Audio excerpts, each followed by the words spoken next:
You're watching The Lone Sculptor, Lessons from Quarantine.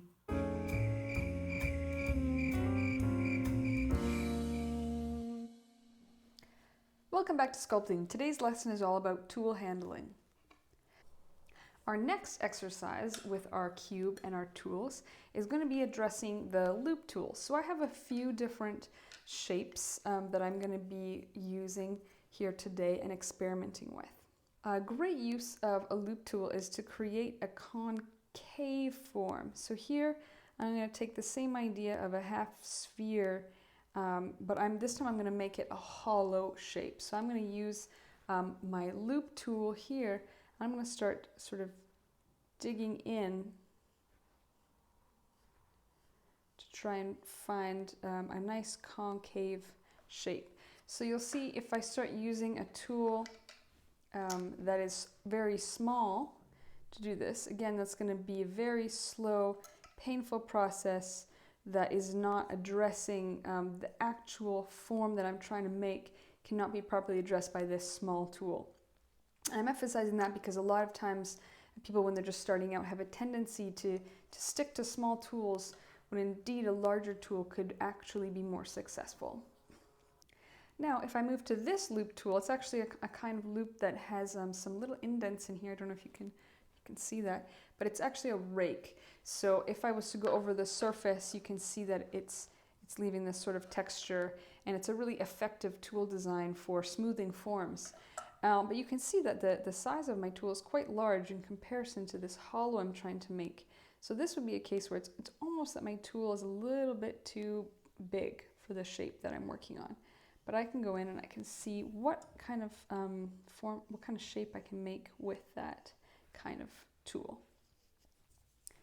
Now I've got another loop tool here, and you can see it's got two different shapes. This one's quite pointy, so of course if I try and use something like that, it's going to end up giving me a more pointed cone-like hollow versus this side, which is going to be a little bit more of a rounded kind of shape. Okay, and you can imagine this sort of hollow that we're creating is kind of like a bowl.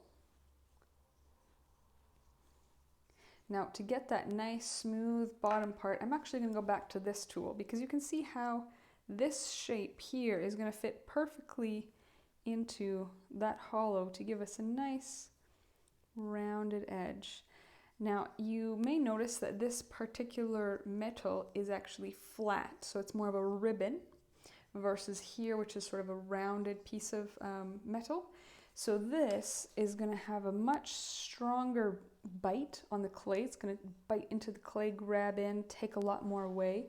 So if you're doing something delicate like we are here, you're going to have to adjust your pressure to be nice and soft. So again, I'm trying to create this as smoothly and as evenly as possible.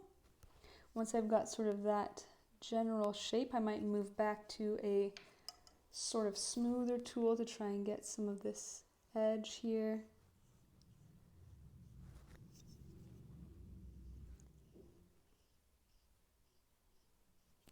So get as far as you can in making that nice and smooth and even like a bowl, and also try and keep this edge nice and clear.